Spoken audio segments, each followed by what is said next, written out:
everyone, and welcome back to another Q&A video. I had so many questions that I decided to split this into two because I didn't want to ignore any of you that had asked.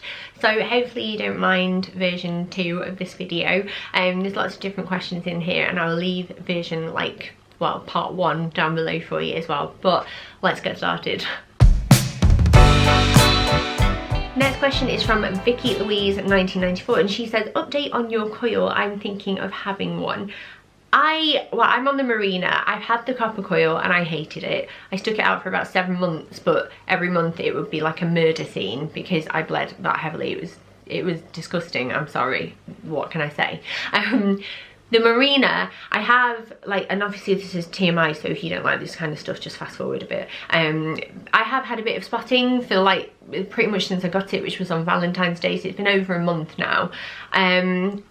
I like it so far. I'm not pregnant, thank God, and it is wearing off, and I think I have had my first period on it. I'm hoping, fingers crossed, that it actually does what it does for a lot of women, for me, and actually stop having periods altogether, because that would be great. But so far so good. I've not had any issues with hormone imbalance or my skin or anything like that, so fingers crossed it works. The next question, which I think is a really good one actually, is from Sophie Lane _X. She said, how did you find the change from 2 kiddos to 3? Third baby due in 7 weeks. Oh, congratulations. That's so lovely. Honestly, right, this is the thing, anything that I say, I don't want to be here oh, you know, it's horrible, it's really hard. It's not. I think the difference is with 3 is that you very much are aware that there's 3 and there's 2 of you, and I think everybody says that when they've got more children than they have on your team, so to speak. I think that it's just that because Daisy and Stan are quite close in age as well, which is actually another question, so I'm going to kind of include this in this answer. It's difficult because they both need me quite similarly. So when I'm walking down the stairs in the morning, Daisy still wants me to carry her, so I'm carrying one and carrying the other, and I always feel oh God, I hope I don't trip and drop them. And just sleep patterns, for example, both of them were going through teething patches and need me more in the night, so that has been really hard. But then it's also lovely because there's just something about sitting there and seeing all 3 of them playing together, and it's an actual delight. It's really lovely. It's sheer joy because they're all so unique. And I think the nice thing is as well is that if one wants to play on their own, which a lot of the time will be Bill because he is a bit older, Daisy and Stan have still got each other, and you know, they play really nice together as a 3. They play really well apart. I do sometimes struggle having one-on-one time with each child because I feel poor Stan has literally just been thrown into the mix, and he has not had the time that the other 2 have had, because obviously Bill started school when Daisy was about 5 months old, so Daisy got a lot of time, just me and her, once that happened.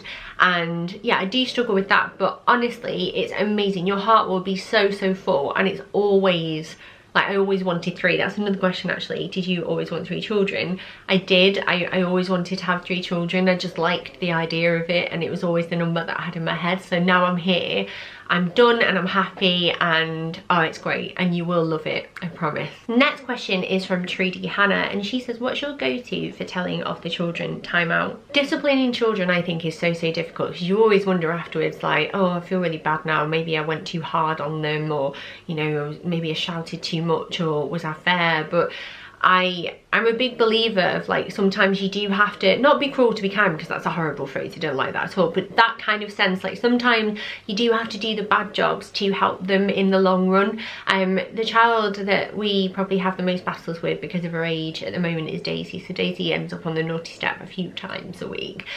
We do have warnings, even now I'll tell Stanley no, and he knows to stop. I don't shout, but I'll be no, Stanley, you know your mum voice when you're Stanley, Daisy, William, that kind of thing. That's what we go for. But it does work for us.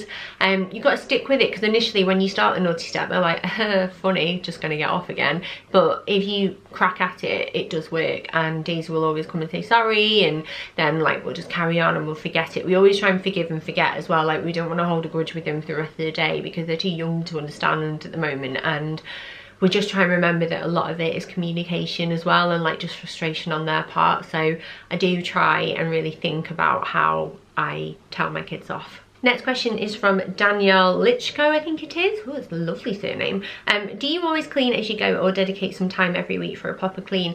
I tend to clean as I go. I kind of have a routine every day of things that I do, and that keeps me on top of things. So it's like I do a wash load every day, a hoover every day. I wipe down surfaces as and when they get sticky because I don't like leaving them for like a dedicated day to do it. One thing that I do though is that on a Saturday when Mark's got the kids and I know they're not going to be around a load of cleaning stuff, because like when it's just me and them during the day they follow me everywhere, I leave them downstairs with him and I will clean like the bathroom and stuff, because then he can watch them and they're not around everything and it's a bit more safe. So the bathroom does get a deep clean on a Saturday, but then I'll also wipe up any marks or grime or like toothpaste. Oh, bloody hell, there's always toothpaste around my sink and it drives me mental. It's just like smeared. I don't know how they do it, but I'll always clean that and like clean the toilets as and when it needs doing. But I find doing little and often and like do it as you see it just is so easy, because like in 5 minutes you've done it and it's sorted and you're not like leaving it to build up. At least that's how it is for me. Zara Suleiman, I hope I've said your name right, says what personality do your kids have and how does that reflect yours and Mark's? So Bill, as I've mentioned already, is like this little gentle soul. He's probably my most sensitive, like in comparison to like his age, but he is so caring and so thoughtful. There's nothing that child like doesn't miss. Like he knows if I'm feeling a bit down that day more than anybody. Like he's so quick on the mark and he is just so kind. He is also the one that like doesn't always believe in himself as much either, which is so silly because he's so talented and so like fantastic at so many different things. One thing that is so always surprising with Bill is that out of all three, you would think because he's quieter and sensitive and a bit more chilled, he would be the least confident in social situations, but that boy can work a crowd like nobody's business. Like with adults, he's incredible with other adults. Like he will strike up a conversation with adults. He will not feel like a little shred of fear or nervousness, for at least from what we can tell. And I love him. He's like my big cuddly lovely dog. He's great. Daisy is our like typical, maybe, I don't know if it's because she's a girl or the middle child, like who needs a label? None of us need a label, but she's like wild and feisty. She's got a temper. She is like dramatic but in an amazing way. She's so funny. Like she does things to make you laugh and she like eye rolls and like is just, oh, she's brilliant. But she's also so loving. Like she loves hard. She loves you so much and she is just so affectionate and cuddly and like still needs you, and she's very, very, very much like me. I'm a sensitive person. I can be quite feisty, so Mark and I can have some right arguments and we will fight, and like I'm quite passionate and I've always been like that, and Daisy is very, very similar. But what's different is that on the opposite end, like Bill is very like me because I would consider myself to be quite comfortable in certain social situations, more so like in a work setting, maybe like around other adults, I'm confident in my ability, but maybe in a peer setting is when I get a little bit shyer because, you know, I want people to like me, I want to fit in, that kind of thing. Stan is his dad. Stan looks like Mark and he acts like Mark. They're both like really laid back and chilled. They're both quite silly, but Stan kind of saves himself for the people that he's closest to, and Mark is so similar. Like Mark is, oh, he's so funny. He's so funny. He's so like intelligent. He's got like the most great opinions on things. Like you watch his stuff like Question Time. He's really into politics and like knows things about the world that I'm not normally interested in. And he like educates me a lot. And I feel like Stanley is very, very similar. Like he'll come across as quite like calm and mellow and like laid back, but also a bit reserved, if that makes sense. But then the next minute, like he just opens up for the people that he loves, and he's amazing like that, and they remind me a lot of each other. I also have to give a nod to Bill's dad as well, because Bill does have a lot of similarities to his dad. He looks a lot like his dad as well, but just like a very blonde version. I don't know how he's so blonde, but he is. And that's the thing when you're raising children and having children, like everybody can rub off on everyone. Like Bill has traits of like some other family members as well, and as he gets older and Daisy and Stan get older, I'm sure they're going to be the same. Mrs_H Roberts says, do you have any tips on how to get yourself out of a low mood and feeling positive again?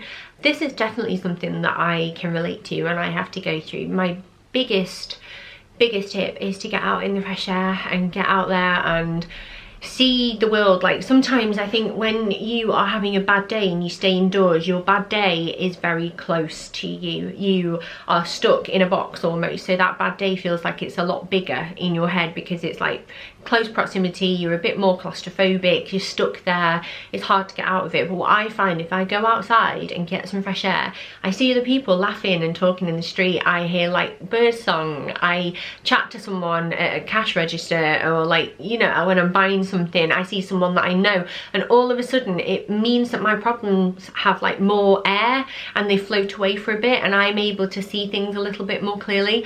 Honestly, it is the best medicine for a bad day. It really, really is. And it's great for the kids as well, especially if you're stuck in on your own. Like, you're just going to the park or going to like your local coffee shop and getting them a baby chino and having a brew and just relaxing. It's healthy, and it really helps me. Another thing is, obviously it goes without saying, like talking to people and asking for help as well. I've done this over the years, I've spoken about it before, and it has made a huge difference. So if any of you watching this are struggling at the moment, like whether or not it's just a bad day or you're having quite a few bad days and you're struggling, like, please know that you're not on your own, and please reach out to someone, and I promise you'll start to feel a little bit better. It's not going to solve everything, but at least for that day, I really do think it will help. I've had a few questions about splitting from Bill's dad. One of it, which is from Carrie K. Miller. He says, when you split up with Bill's dad, did you go through mediation for custody issues? And like, I've had another question as well. I'm trying to find it. If I can't find it now, I'll put it on the screen, but it was basically, oh no, it's here. His.mine.ours.x has asked, do you and Bill's dad have a good relationship, and if so, has it always been that way? So when we split, it was mutual, and I think that if you sat both of us down and asked us together, like, what was your relationship like, we'd fallen out of love a long time ago, and I would say for like the last 6 months of our relationship we were really struggling, and it didn't take us long once we'd split to realise that it was just absolutely the right decision. So it wasn't a case of having to fall out of love with each other or one of us being hurt. It was just very much like, no, it's done, it's just done. But one thing that we did bicker over was obviously our son, because that was our most precious thing in the world, and you obviously rightly don't want to share your baby with someone that you're no longer with, because it's hard, isn't it? And they go from being a really big person in your life to someone that you don't really want in your life, as most relationships go. But we had to. So it did start out really raw and it was difficult, and I would say with every year that passes, like, we get on so well now. If there's something that we need to follow up, like if Bill's gotten halfway through his reading book and needs to finish it, I'll tell his dad will do it at the weekend. We like chat back and forth about like discipline. So maybe if Bill's done something wrong recently, like, and we've said no to one thing, I'll let his dad know so he can carry it on there, because obviously then it's more balanced and his dad knows where we're up to. And it's great now. Like, we never had to go through mediation because we agreed ourselves just the way that it would work. Our biggest focus will always be Bill. Like, he's so, it makes me feel really emotional, but he's so special to us, and we do everything that we can to let him know that. And he's a really, really lucky little boy because he's got so much love on all sides.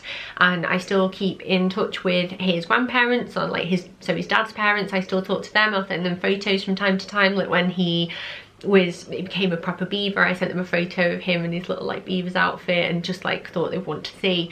And I think that's like the thing to aim for. It's absolutely normal to feel loads of pain initially and hate that person and go through loads of stress and heartache, but it does get better. But you do have to work at it, and you've got to like be in a team together. And I think both of you have to put your differences aside and like think, who's the most important person here? It's not me, it's not you, it's our baby, it's our kid. And you know, it's taken us a while. We've been split for a good 5 years now, but I'm really, really happy with the way things are now, and we both wish each other well. Like with the 2 babies that I've had, he's always been really kind and said congratulations and been really lovely about it. And you know, when that time comes for him, I will be exactly the same. Next question is from Sanam Salah, I think. I hope I've said that right again. I hate it when I think I've said things wrong. Do Bill and Daisy fight, or bicker rather? Yeah. Oh my god, it's like bloody WWF at the moment in here sometimes. Like, Daisy really can give it.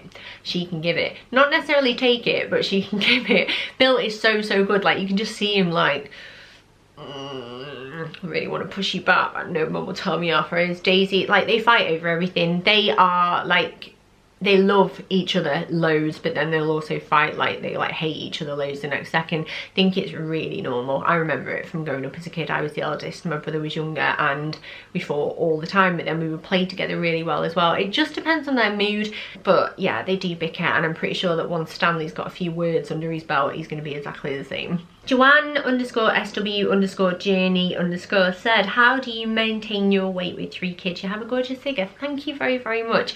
I have to say that I carry weight very well. I'm actually really heavy for my size. Like, I fit in 12 and 14 size clothing, but I weigh 13 stone. And like, some of you might be like, what? But yeah, I've always been heavy, and I think I just carry weight well. I don't really know how or why, but I do. I feel like I'm non-stop a lot of the time running around after these 3, so it does help. I go to Zumba every week. I try and watch what I eat. I think Slimming World and the lessons it taught me about rebalancing what is on my plate has helped, because I don't overindulge like I used to. I would have like meals where, like, for an average day, I would get a bacon butty from Greggs on the way to work with a coffee. Sometimes I would even get like a cookie or a pastry later on if I was hungry. I would have multiple coffees throughout the day with sugar.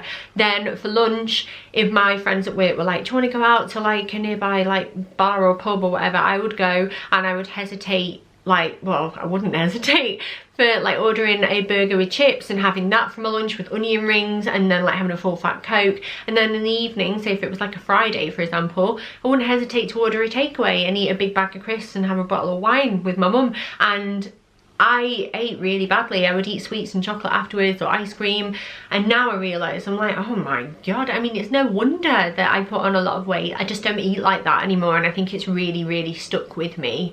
Obviously I lost a bit of weight before I started Slimming World. I started Slimming World when I was 16 to 18, but I think that you've just got to stick at it and change your mentality towards food. And that's one reason why I stopped Slimming World initially last time round, just because I felt like I was getting into that point where I was obsessing about my weight, and I didn't want to be at that stage right now. I wanted to just do it slowly and healthily, so I stopped.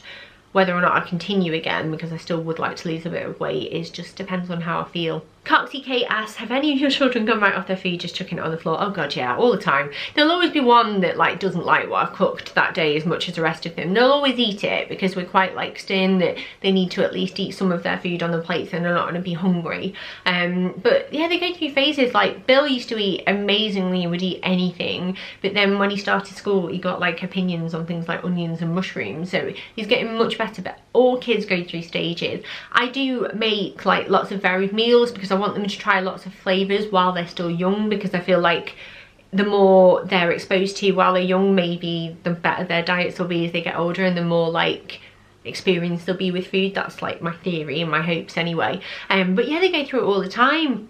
They'll go through fussy stages of wanting like beige food or just wanting like fruit or treats, but like they come out of it as well, and you just have to like stick at it. The next question is Mrs_Lanes_Jaminions 2017. I like it.